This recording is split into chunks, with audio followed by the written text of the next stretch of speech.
వ్రతశాల ఇది నా యేసు నివసించశాల. దేవునికి స్తోత్రములు కలుగునుగాక, దేవునికి మహిమ కలుగునుగాక.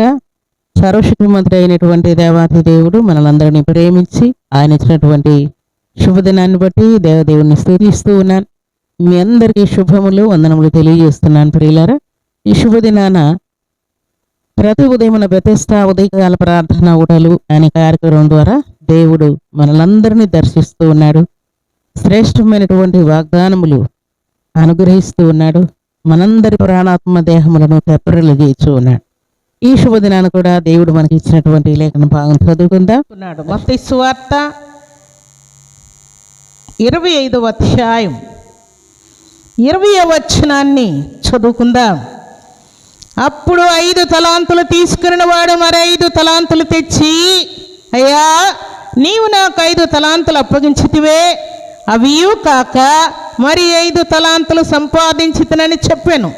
అతని యజమానుడు, భలా నమ్మకమైన మంచి దాసుడా, నీవు ఈ కొంచెంలో నమ్మకముగా ఉంటివి, నిన్ను అనేకమైన వాటి మీద నియమించెదను అంటూ ఉన్నాడు.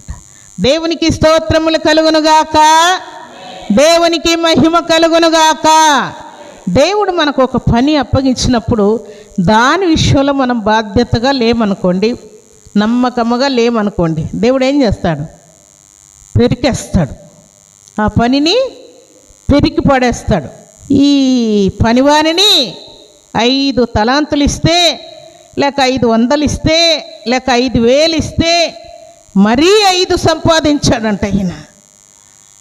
నువ్వు 5 ఇస్తే ఇంక మరొక 5 సంపాదించానయ్యా, నేను తిని సోమరిగా కూర్చోలేదు, తిండిపోతుగా ఉండలేదు, నిద్రపోతుగా ఉండలేదు, సమయాన్ని దుర్వినియోగం చేస్తూ తిరుగుబోతుగా ఉండలేదయ్యా, నువ్వు ఇచ్చినటువంటి దానికి ప్రతిఫలముగా మరి 5 సంపాదించాను అని చెప్తూ ఉన్నాడు. ఎందుకు ఈ మాట అంటూ ఉన్నా అంటే, దేవుణ్ణి సంతోషపెట్టేటువంటి వారు వారి ఆత్మతో పాటు, వారికి ఇచ్చిన కృపతో పాటు, వారికి దేవుడు ఇచ్చినటువంటి రక్షణతో పాటు ఇంకా అనేకులకి ఈ రక్షణ, ఈ కృప, ఈ ఆశీర్వాదము అనేకులు అనుభవించేటట్టుగా అనేక ఆత్మలను వీరు రక్షించేవారు, అనేక కృపలను అనేకులు పొందేటట్టుగా ప్రయత్నం చేసేటువంటి వారు. అందుకని దేవుడు మెచ్చుకొని ఫలా నమ్మకమైన మంచి దాసుడా అని దేవుడు మెచ్చుకుంటూ ఉన్నాడు. దేవుని సన్నిధిలో ఒకవేళ దేవుడు నీకు ప్రార్థించే కృపను, పాడే కృపను, ప్రకటించే కృపను, పరిచర్య చేసే కృపను, పని చేసే కృపను దేవుడు నీకు అనుగ్రహించాడు. దానిలో ఫెయిల్యూర్ కాకూడదు, ఫెయిల్యూర్ అయ్యే పనులు చేయకూడదు, అపవాది సంతోషపడే క్రియలు మనం చేయకూడదు.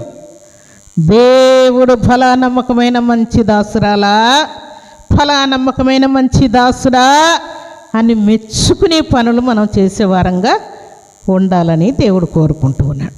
అప్పుడు దేవుడు మనకిచ్చేటువంటి ప్రతిఫలం ఎలాగుంటుంది అని అంటే, మన కంటికి కనబడని, చెవికి వినబడని, హృదయానికి అర్థం కానటువంటి ఆశీర్వాదాలు దేవుడు మనకు అనుగ్రహిస్తాడు.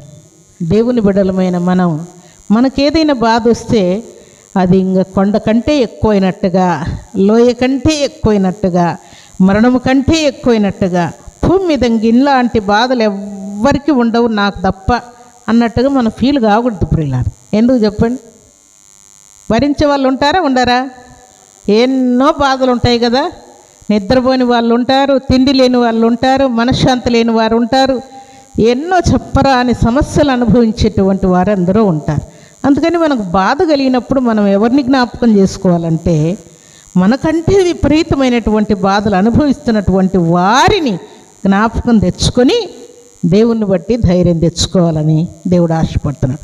అప్పుడే కొంచెంలో మీరు నమ్మకంగా ఉంటారు, గొప్ప వాటిలో కూడా నమ్మకంగా ఉండడానికి దేవుడు కృప చూపిస్తాడు.